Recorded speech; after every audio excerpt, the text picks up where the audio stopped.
함께 나눌 말씀 사도행전 20장 17절에서 24절 말씀입니다. 사도행전 20장 17절에서 24절입니다.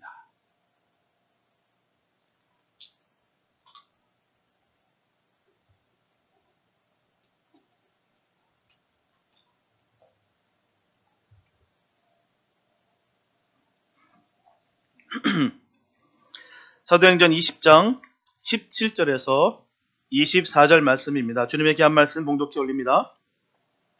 바울이 빌레도에서 사람을 에베소로 보내어 교회 장로들을 청하니 오매 저에게 말하되 아시아에 들어온 첫날부터 지금까지 내가 항상 너희 가운데서 어떻게 행한 것을 너희도 아는 바니 곧 모든 겸손과 눈물이며 유대인의 관계를 인하여 당한 시험을 참고 주를 섬긴 것과 유익한 것은 무엇이든지 공중 앞에서나 각 집에서나 거리낌 없이 너희에게 전하여 가르치고 유대인과 헬라인들에게 하나님께 대한 회개와 우리 주 예수 그리스도께 대한 믿음을 증거한 것이라. 보라, 이제 나는 심령의 매임을 받아 예루살렘으로 가는데 저기서 무슨 일을 만날는지 알지 못하노라. 오직 성령이 각 성에서 내게 증거하여 결박과 환난이 나를 기다린다 하시나 나의 달려갈 길과 주 예수께 받은 사명 곧 하나님의 은혜의 복음 증거하는 일을 마치려 하면은 나의 생명을 조금도 귀한 것으로 여기지 아니하노라. 아멘. 분명하게 헤어짐은 너무나 슬픈 일입니다. 모든 이별은 항상 슬픈 거예요. 오늘 본문을 보면 사도 바울이 예루살렘으로 떠나기 전에 에베소 교회 장로들을 청하여 마지막이 될지도 모르는 이 이별을 앞두고 석별의 정을 나누는 장면이 나옵니다. 사도 바울은 여기서 지난 3년의 자신의 목회 사역을 회고하고 있어요. 그리고 자신의 목회 철학을 고백합니다. 그럼으로써 그는 장로들의 목회 사역과 성도들의 신앙에 도움을 주고 싶었던 것이죠. 사실 사도 바울의 전도 여행을 살펴보게 되면 그의 끊임없는 수고와 성공에 놀라지 않을 수가 없습니다. 그에게는 휴식이 거의 없었어요. 또한 그는 자신의 그 신변의 위험에는 별로 상관하지 않았습니다. 오히려 여러 장애물들은 그로 하여금 더욱 열렬히 선교 사역에 전도 사역을 더 수행하는 촉진대가 되었다는 것입니다. 오늘 본문은 사도 바울이 3차 선교 여행을 거의 마치고 돌아오는 길에 밀레도에 머물러 있으면서 에베소 교회의 장로들을 불러 고별사를 한 내용을 오늘 전하고 있습니다. 오늘은 에베소 교회 장로들에게 한 그의 고별사를 통해서 생명을 걸고라도 반드시 전해야 되는 복음에 대해서 말씀을 나누겠습니다. 첫째, 복음은 긴박감을 가지고 전해야 됩니다. 사도 바울은 항해 중에 에베소를 들리지 않았어요. 바울 일행이 도착한 밀레도는 에베소 남쪽 45km 지점에 위치한 도시입니다. 분명 그가 3년간이나 전도했던 이 에베소를 다시 방문하고 싶은 마음은 분명히 있었을 거예요. 자그마치 3년입니다. 3년 동안 함께 동고동락하며 많은 일들을 함께 했던 동역자들이에요. 분명히 만나고 싶었을 거예요. 방문하고 싶었을 것입니다. 그런데도 불구하고 사도 바울은 배를 타고 오면서 지척에 있는 이 에베소를 그냥 지나쳐서 에베소 남쪽에 있는 바로 이 밀레도에 바로 직항했다는 것이죠. 급한 여정 때문에 에베소를 방문하지 못한 사도 바울은 밀레도에서 에베소 장로들을 청하여서 고별 설교를 하며 그들을 격려했습니다. 에베소를 들지 않으면서까지 오순절 안에 예루살렘에 도착하려 한 것은 오순절이 바로 유대인의 3대 절기 하나로서 각지의 많은 유대인들이 예루살렘에 모임으로 이때 복음을 전하기 위해서였다는 것이죠. 지금 사도 바울은 빌립보에서 무교절을 지냈어요. 6월절 다음 날부터 시작되는 7일 동안의 그 무교절을 이 빌립보에서 보냈습니다. 그리고 사도 바울은 오순절 전에 여유 있게 예루살렘에 당도하기 위해서 3년 동안이나 목했던 바로 이 정든 에베소를 지척에 두고서도 그냥 지나쳐 발걸음을 재촉한 것이었습니다. 오순절이면 지중해 세계에 흩어져 있었던 바로 이 디아스포라 유대인들을 포함해서 사방에서 유대인들이 이 예루살렘으로 다 모여들기 때문에 그 시기가 사도 바울에게 있어서는 더없이 좋은 복음 전도의 기회가 될 것이었습니다. 게다가 그리스도인들에게는 이 오순절이 너무나 특별한 날입니다. 그냥 유대인 3대 절기이기 때문에 이 오순절 날이 특별한 것이 아니라 바로 성령께서 강림하신 뜻깊은 날이었기 때문입니다. 성령 받은 날이에요. 그래서 이 오순절은 믿는 우리들에게는 가장 뜻깊은 날일 줄 믿습니다. 매일매일의 삶이 우리가 오순절의 삶을 살아가야 되는 거예요. 늘 성령이 힘입어 우리가 믿음 지켜나가는 것입니다. 매일 성령 충만하실 예수 이름으로 축복합니다. 특별한 날이 돼야 되는 거예요. 매일매일이 말입니다. 그냥 오순절 날만 특별한 날이 아니라 매일매일 숨쉬는 날 하루하루가 늘 우리가 뜻깊은 날이 될 줄 믿습니다. 그러므로 사도 바울에게 오순절은 예루살렘 모교회 교인들과 함께 그동안 성령님께서 자신을 통해서 이방 세계의 이방인들에게 어떻게 역사했는지를 아주 생생하게 나눌 수 있는 정말 최적기였다는 것이죠. 그리고 이때 사도 바울이 왜 굳이 오순절 전에 예루살렘에 당도하러 서둘렀던 그 이유는 바로 여러 지역에서 모금한 그 연보를 가지고 있었다는 것입니다. 유대 민족 최대 명절이었던 이 오순절 전에 큰 흉년을 당한 이 예루살렘 교인들에게 마게도냐와 아가야의 각 교회 교인들이 모은 이 구제 연금을 전달하기 위해서 그는 발걸음을 재촉했다는 것입니다. 그보다 더 중요한 이유가 있어요. 분명히 그 모든 것들은 다 중요합니다. 근데 특별히 더 중요한 것은 사도 바울이 드로아에서 아소까지 홀로 고독하게 걷는 동안에 하나님과의 독대를 통해서 결박과 환란이 도사리고 있는 예루살렘이 바로 제3차 전도 여행의 최종 목적지임을 그가 알았다는 것입니다. 분명하게 확인하는 거예요. 자신의 3차 전도 여행의 최종 목적지가 예루살렘이라는 것이 확인된 이상 사도 바울에게 있어서는 한순간도 이젠 지체할 이유가 없습니다. 그게 남은 것은 주어진 소명의 길을 향해서 지체 없이 계속 나아가는 것이었습니다. 고린도를 출발할 때까지만 해도 사도 바울이 계획한 3차 전도 여행의 최종 목적지는 예루살렘이 아닙니다. 자신이 목회했던, 자신의 그 목회 본거지였던 바로 수리아의 안디옥이었어요. 그들에게 인사할 때도 내가 곧 돌아올 테니까 다시 만나자라고 그렇게 인사하고 떠났던 곳이 바로 안디옥이었습니다. 하지만 성령님에 의해서 예루살렘이 최종 목적지임을 확인한 사도 바울은 이후로는 수리아 안디옥에 대해서 다시 언급조차 하지 않았습니다. 구체적으로 어떤 결박과 환란을 당할지는 모르겠으나 하지만 주님의 뜻에 따라서 지체 없이 예루살렘으로 올라가는 그것이 바로 사도 바울에게 최고의 사명이었어요. 우리가 분명히 깨달아야 될 것은요, 사역은 철저하게 사심을 버리는 거예요. 철저하게 버려야 될 줄 믿습니다. 오직 주님의 계획하심과 인도하심만이 있어야 되는 거예요. 간혹 긴박하게 주님께서 역사하실 때가 있어요. 그때는요, 우리는 조금도 지체지 말고요, 주님의 뜻을 따라야 될 줄 믿습니다. 사적인 감정으로 사역을 망치는 경우가 얼마나 많은지 몰라요. 사적인 감정으로 싸우고 분쟁이 일어난다는 것입니다. 내 이름 높이기 위해서, 내 명예를 높이기 위해서, 내가 조금 나아지기 위해서, 주님 뜻과 상관없이 내 감정에 의해서 그렇게 일할 때 결국 사단에게 지게 되는 것입니다. 분명하게 사적인 감정을 감춘다는 것은 쉽지가 않아요. 쉬운 일이 아닙니다. 누구나 사적인 감정을 들어가게 돼 있어요. 주님만 생각하고 자신을 버려야 가능하다는 것입니다. 내 감정, 내 지식과 내 능력으로는 절대로 이 사적인 감정을 버릴 수가 없어요. 내 이름을 높이고 싶고, 드러내고 싶고, 남들이 알아봐 주길 원하고, 이게 우리들의 모습인 거예요. 그러나 철저하게 주님만 생각하고 온전히 자신을 버려야 내가 사적인 감정을 자를 수 있다는 것이죠. 주님을 향한 계획과 목적만을 가져야 될 줄 믿습니다. 그래야 주님의 뜻을 이룰 수가 있는 거예요.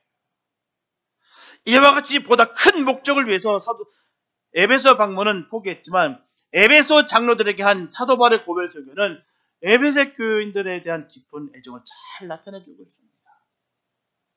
분명하게 선교는 영혼의 교통이며 진리 안에서 이루어지는 사랑의 연합입니다. 한 번 다녀온 것은 끝이 아니에요. 남들 안 다닌 걸 난 다녔다고 자랑할 것이 아닙니다. 영혼 사랑이 없으면 아무것도 아니에요. 영혼 사랑은 없고 내 이름을 높이기 위해서, 내 사역을 위해서, 사적인 감정을 높이기 위해서 갔다 온 선교는 아무것도 아니다라고 전하는 것입니다. 영혼 사랑이 선교의 핵심 가치예요.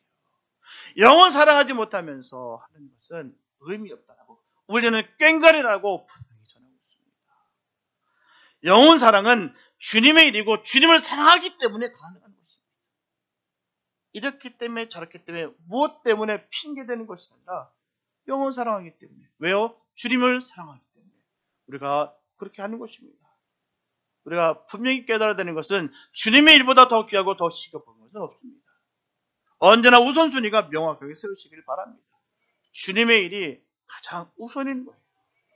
그래서 사도 바울처럼 주님의 나라를 위해서 한 영혼이라도 건져지는데 지치지 마시고 최선을 다해 복음 전하는 주님의 사람들 되시기를 예수 이름으로 축복합니다. 가장 귀한 거예요. 영혼 사랑하는 것, 구원하는 것. 둘째, 복음은 삶을 통해 전해야 됩니다. 보면 17절에 보면 바울이 빌레도에서 사람을 에베소로 보내요 교회 장로들을 청하니라고 말씀하고 있어요.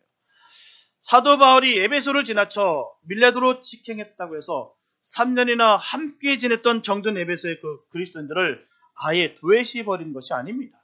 무시하는 것이 아니에요. 이젠 가치가 떨어졌기 때문에 버리는 것이 아닙니다. 사도 바울은 밀레도에 도착하는 즉시 에베소의 사람을 보내서 에베소 교회 장로들을 밀레도로 오게 했어요. 사실 경유지가 되는 사모에서 사도 바울이 에베소를 직접 들리면 들어가고 나오는 항해 시간을 포함해서 또한 3년이나 정도 됐던 교인 한 사람과 한 사람을 다 작별 인사하느라 많은 시간들이 지체됐을 것이다 라는 것입니다. 풀을 보듯 뻔하는 거예요. 3년이나 애착을 갖고 함께했던 사역주입니다. 왜 가고 싶지 않겠어요? 근데 갔다 하면 들어가고 오고 하는 모든 시간이 많이 지체할 수밖에 없었다는 것이죠. 지금 촌각이 다툰 상황입니다. 오순절 안에 바로 지금 예루살렘 들어가는 상황이에요. 단순히 번거롭고 귀찮아서 오라고 하는 것이 아닙니다. 그는 사역하는 내내 전했어요. 세월을 아끼라고 전했습니다. 그 마음은요, 주님께서 허락하시는 시간을 낭비치 아니하고 잘 사용하고자 하는 그 기쁜 뜻이라는 것이죠. 우리도 마찬가지예요. 우리의 삶 가운데 하루하루가 얼마나 귀한지 몰라요. 세월을 아끼라는 것은요, 바로 주신 것에 감사가 가득하라는 거예요. 또한 이 시간을 통해서 하나님 그 생각하며 살라는 것이죠. 또한 허락하시는 것에 그 은혜와 감사가 충만하는 것입니다. 이처럼 에베소 장로들을 자신 있는 밀레도로 부른 의도는 그들에게 당부의 말을 남기는 데는 상대적으로 시간이 덜 소요되기 때문에 그들을 부른 것입니다. 분명한 것은 사도 바울이 이제 아시아를 떠나게 된다면 앞으로 자신을 대신해서 그 사역을 맡을 사람들이 바로 에베소 장로들이었어요. 책임져 줄 사람들이 그들이었다는 것이죠. 사도 바울은 그 장로들에게 아시아의 그리스도인들을 잘 보살펴 주기를 마지막으로 한번 더 당부하기 원했습니다. 오늘 본문 내용을 사도 바울의 고별 설교로 부르고 있어요. 사도 바울이 에베소 장로들에게 남긴 이 사도행전 속의 마지막 유언인 셈이라는 것입니다. 본문 18절 전반부에 보면 아시아에 들어온 첫날부터 지금까지라고 말씀하고 있어요. 이처럼 성도들을 위한 사도 바울의 사랑은 변치 않았습니다. 처음부터 끝까지 그 사랑이 온전히 지속됐다는 것이죠. 대개 목회자의 가장 큰 문제 중에 하나는 바로 목회 열의가 식는다는 점입니다. 그리고 성도들의 문제는 그리스도에 대한 사랑이 식는다는 점이에요. 특별히 에베소 교인들의 경우는 이러한 점이 심했던 것으로 보입니다. 그래서 사도 바울이 이것을 강조한 것으로 보여요. 그러나 이것은 별 소용이 없어서 나중에 예수님께서는 계시록 2장 4절에서 에베소 교회를 책망하면서 말씀하시기를 너희 처음 사랑을 버렸느니라. 우리가 항상 깨어있어야 될 이유가 여기 있는 것입니다. 깨어있지 못하면 처음 사랑을 버리게 되어 있다는 거예요. 직분과 상관없이 시험 들어 넘어지는 교회가 얼마나 많은지 몰라요. 직분 때문에 시험 안 든다고요? 아닙니다. 목사도 시험 들어요. 깨어있지 않으면 넘어지게 되어 있다는 사실입니다. 자고하거나 자신하면 안 됩니다. 내가 신앙의 경력이 깊으니까, 넓으니까, 많은 것을 체험했으니까 이제는 되겠지. 그 순간 넘어지게 됐습니다. 우리 항상 깨어있어야 돼요. 사도 바울은 본문 18절 중반부에서 내가 항상 너희 가운데서 거해노라 라고 말하고 있습니다. 이스라엘 목자는 항상 양떼 속에 있어야 되는 것이죠. 항상 동행해야 되는 것입니다. 기쁨을 함께 나눔으로 극대화시켜줘야 되고요. 슬픔을 함께 나눔으로 말미암아 극소화시켜줘야 되는 것입니다. 잘못된 길로 나가면 가시덤불을 헤치고 찾아와서 해야 되고요. 맑은 시내와 푸른 초장을 인도해야 되는 것입니다. 그러기 위해서는 무엇보다도 바로 자신의 삶이 포기되지 않으면 안 된다는 거예요. 사도 바울은 바로 자기의 삶을 완전히 포기함으로써 이것이 가능했다는 것입니다. 본문 18절 후반부에서 어떻게 행하는 것을 너희도 아는 바라고 했어요. 즉 안과 밖이 동일한 자세로 임했다는 의미입니다. 겉과 속이 똑같다라는 거예요. 목자의 생명은 그 진실성이 있습니다. 하나님과 성도들은 결코 위선적인 사람을 얻지 않으신다는 것이죠. 그것은 사꾼 목자, 거짓 목자들이 취하는 방법이다라고 전하고 있습니다.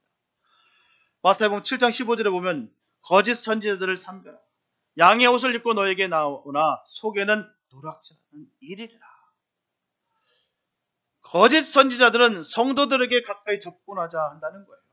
자기네들끼리 자기네 리그 안에서 놀면 얼마나 좋겠습니까? 그렇지 않고 접근한다는 거예요. 예수님께서 거짓 선지자들을 삼가라고 말씀하는 것은 바로 이런 이유 때문이라는 것이죠. 그들은 성도들을 그냥 두려워하지 않습니다. 그들은 우는 사자 같이 삼킬자를 두루 살핀다는 거예요.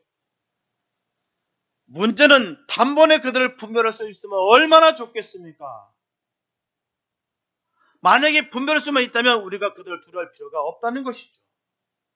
그들은 그렇게 쉽사리 분별되지 않습니다. 그들은 진실을 공개하지 않아요.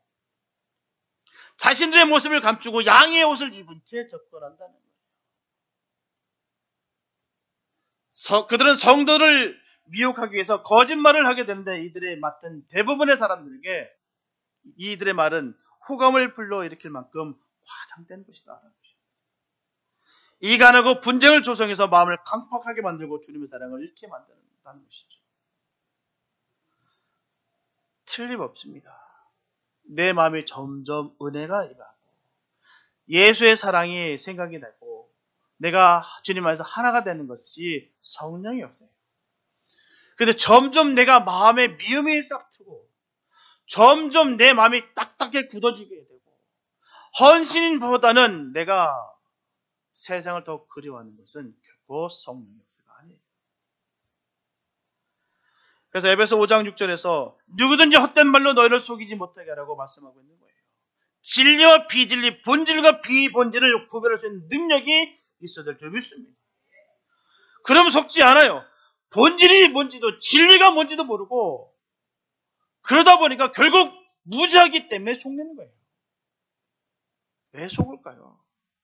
진리를 바로 알면, 주님의 말씀이 바로 알면, 주님이 원하신 말을 바로 깨달으면 속지 않습니다. 우리는 주의 은혜 가운데 늘 거하심으로 말미암아 바로 믿음이 세워지길 축복합니다. 진실을 바로 볼 수 있는, 진리를 바로 볼 수 있는, 본질을 바로 볼 수 있는 복된 눈 있기를 예수 이름으로 축복합니다. 이게 우리에게 있어야 돼요. 본문 19절에서 21절 말씀 보면 곧 모든 겸손과 눈물이며 유대인의 관계를 인하여 당한 시험을 참고 주를 섬긴 것과 유익한 것은 무엇이든지 공중 앞에서나 각 집에서나 거리낌이 없이 너에게 전하여 가르치고 유대인과 헬라인들에게 하나님께 대한 회개와 우리 주 예수 그리스도에 대한 믿음을 증거한 것이라. 사도 바울은 에베소 사람들에게 유익하다고 여기지는 것은 공개적이든 개인적으로든 거리낌 없이 전하여 가르쳤습니다.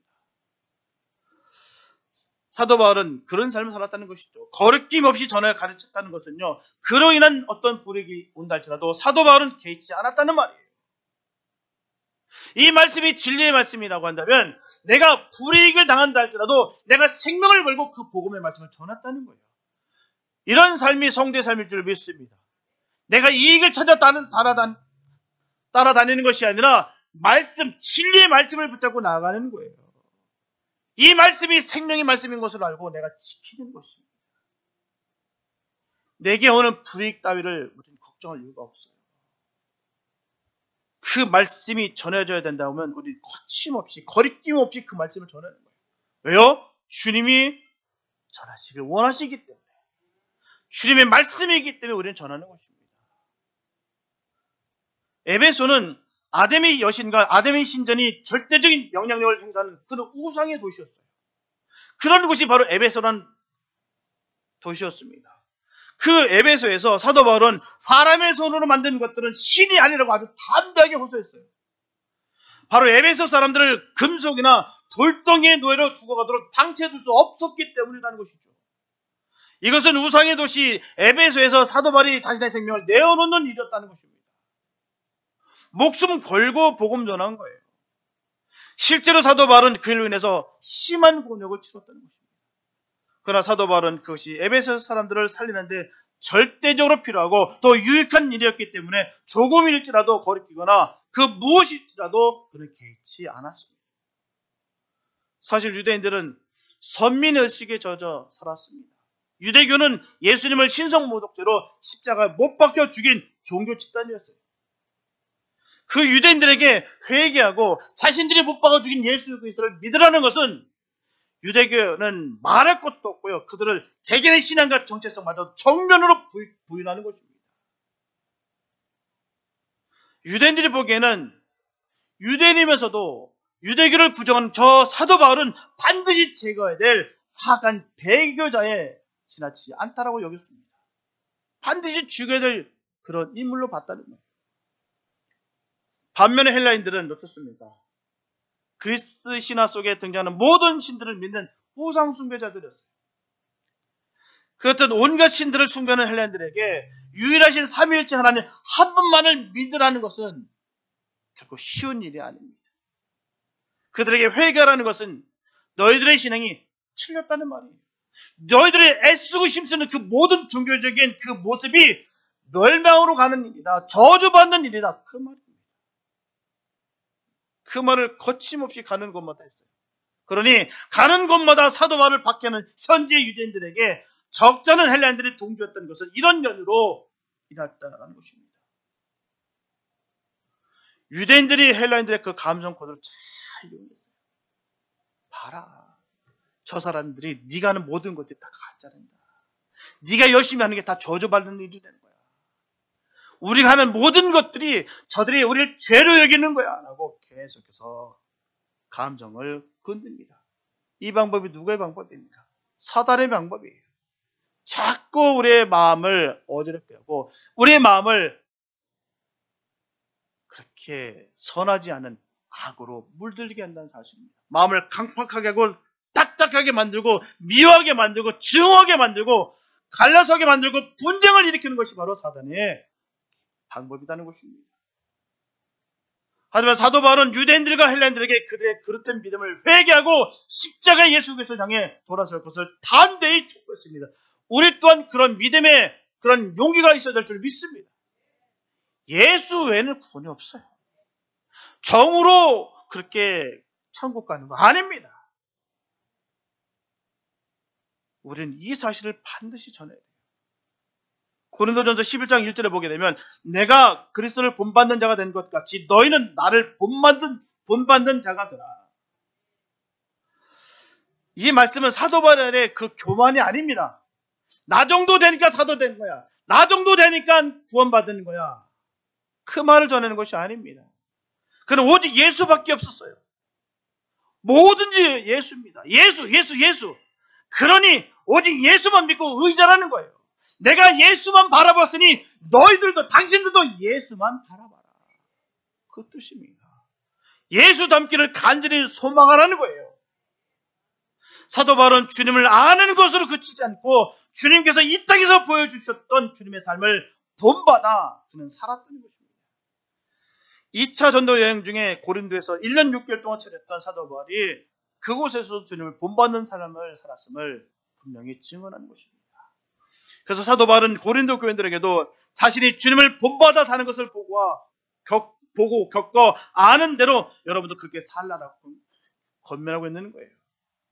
믿음은 알미 아닙니다. 바로 삶이라는 거예요.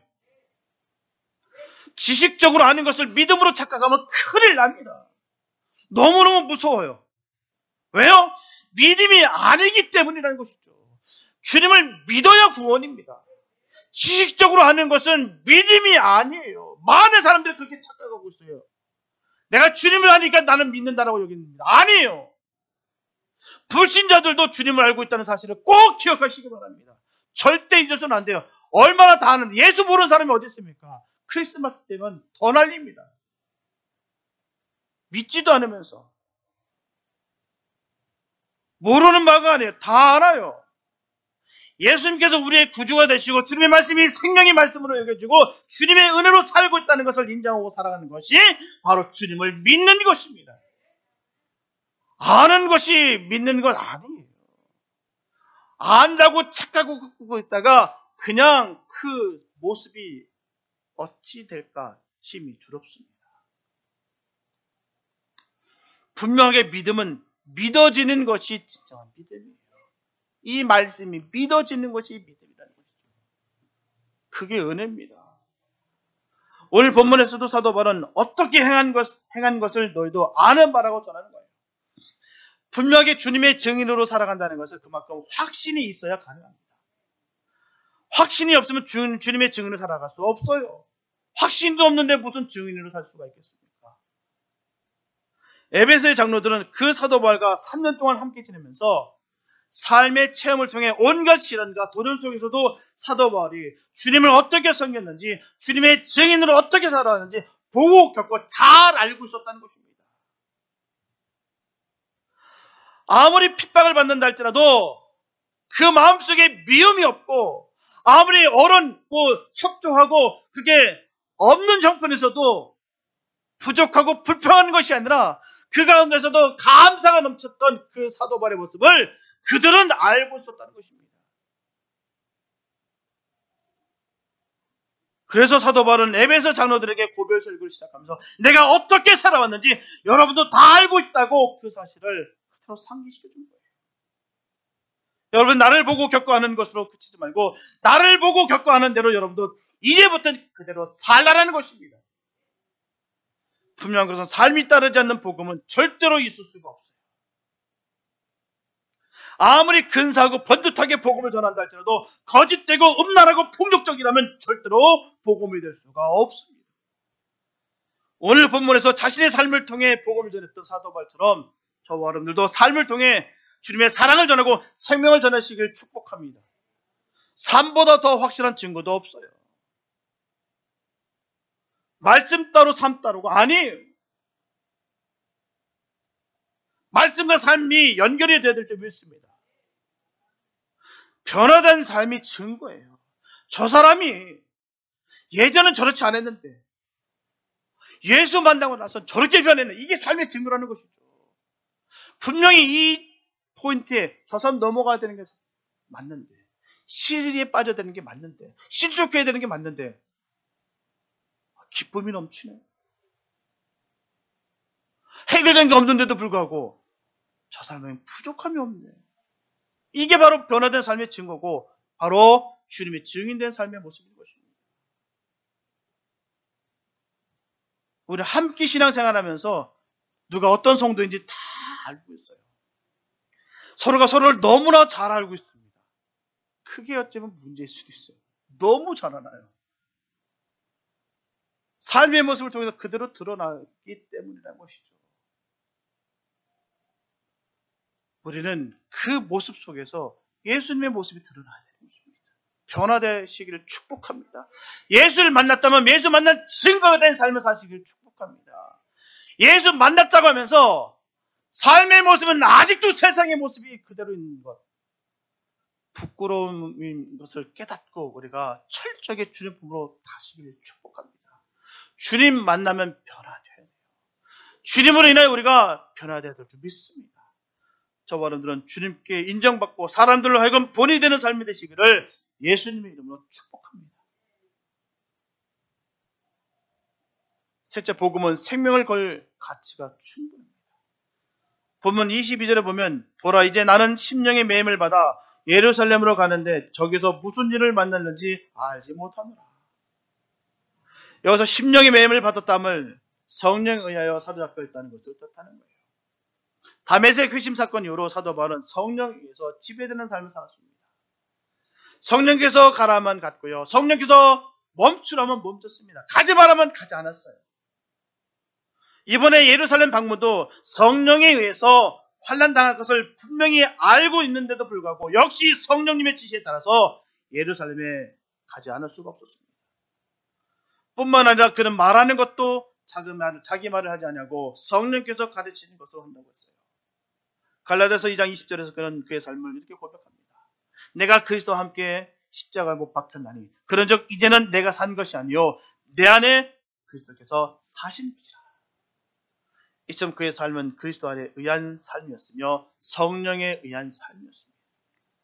보면 23절에 보면 오직 성령이 각 성에서 내게 증거하여 결박과 환난이 나를 기다린다 하시나. 사도 바울이 1차, 2차 선교 여행 때처럼 안디옥 교회로 귀환하지 아니하고 예루살렘 교회로 가고자 하는 것은 이미 언급한 바와 같지만 그의 이번 예루살렘 방문은 그의 운명에 중대한 변화를 가져올 환난이 기다리고 있다는 것을 성령에 의해서 이미 그는 아는 바였습니다.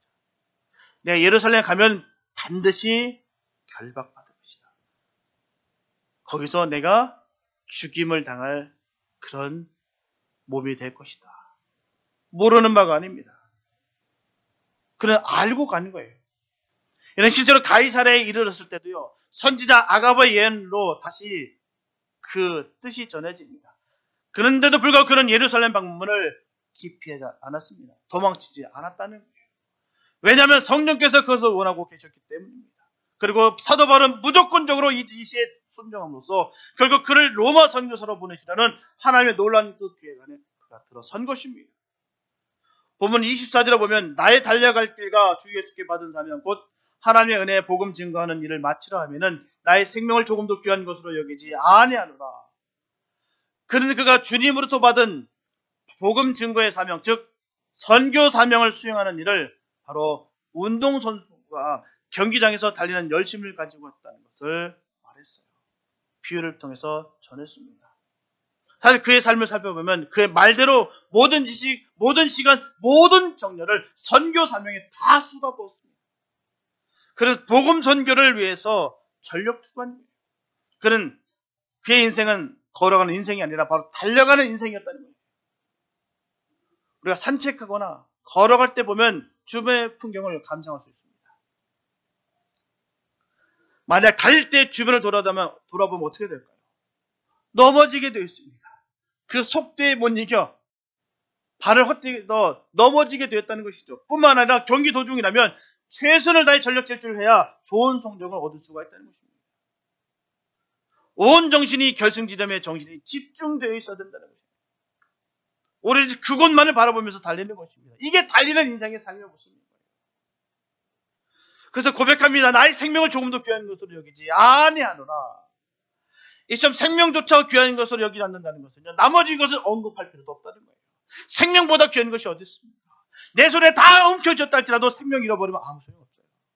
우리 주님께서 말씀하셨습니다. 네 영혼이 오늘 밤에 떠나면 이 모든 것이 무슨 소용이 있겠느냐. 그만큼 생명은, 그만큼 목숨은 귀합니다. 사도 바울은 복음을 전하다가 그의 생명을 잃는 것을 조금 두려워하지 않았다는 거예요. 그래서 그의 생명이 이미 그리스도 예수의 선교재단의 관제와 같이 분부되었기 때문입니다. 그의 생명은 이미 다메섹 도상에서 죽었어요. 지금의 생명은 그리스도께서 사신 생명이었습니다. 그러므로 그리스도를 증거하다가 생명을 비록 잃는다 할지라도 그것은 조금도 아까울 것이 없다라는 것입니다. 그만큼 그는 복음 전교를 고귀한 사명으로 그렇게 그는 깨달았다는 것입니다. 그래서 하나님께서 대가로 의의 면류관까지 주실 것이다 라고 생각할 만큼 존귀한 가치로 알고 있었다는 것입니다.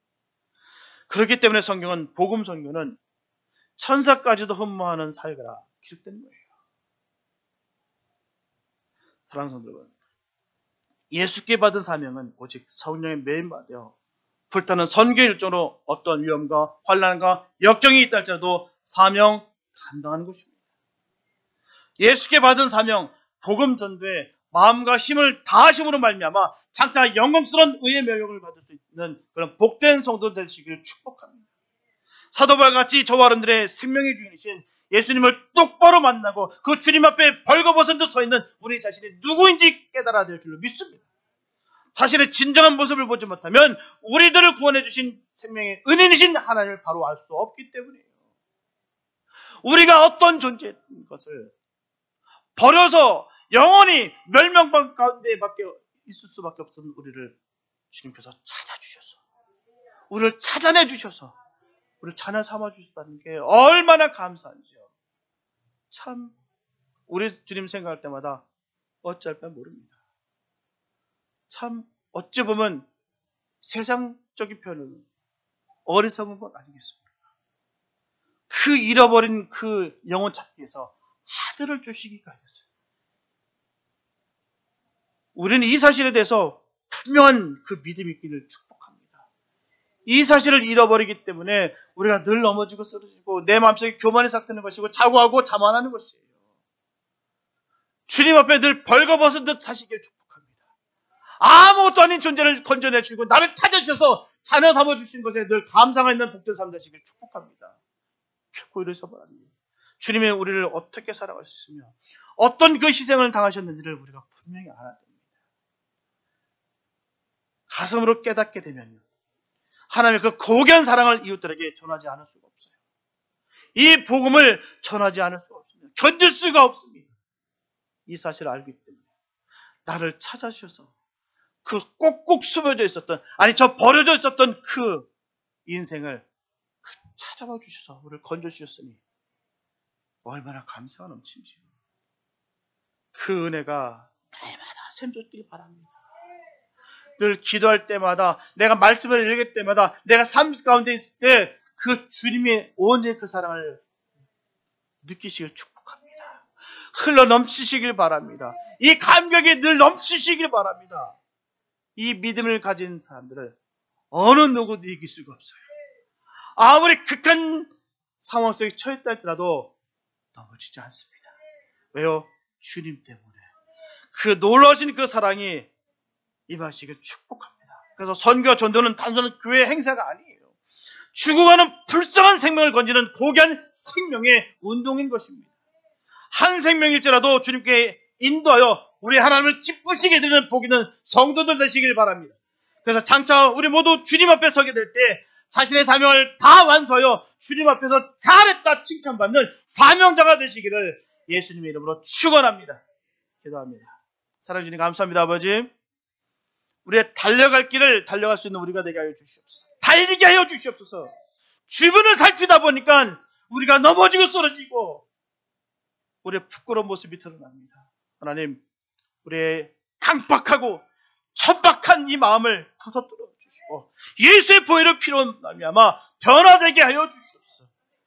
우리를 찾아 건져주셨던 하나님의 그 놀라신 사랑을 깨달아 하나님 그 영혼 구원하는데 우리가 앞장서는 우리 삶 되게 하여 주시옵소서. 사단에게 속지 않게 도와주셔서 주님 그 귀를, 세상의 귀를 막아주시고 오직 예수의 보혈의 능력으로 예수의 그 말씀만 듣게 하여 주시옵소서. 주의 음성을 듣고 나가 승리하는 우리가 되게 하여 주시옵소서. 주님, 의의 면류관을 향해 달려가는 우리가 되게 하여 주셔서 하나님, 의의 병기가 되어서 하나님 영광을 위해서 주의 나라를 위해서 힘쓰고 했어요. 주의 뜻을 이룰 수 있는 그런 복된 삶 되게 하여 주시옵소서. 주의 영광을 향해 오늘도 심차게 달려가게 해주시옵시고 그 경주를 온전히 완수하여 주님 잘했다 칭찬받는, 잘했다 내 딸아, 잘했다 내 아들아, 그 칭찬을 받는 은혜가 있게 하여 주시옵소서. 주께서 함께 하실 줄 믿사오며 우리를 원하신 예수님의 이름으로 믿습니다.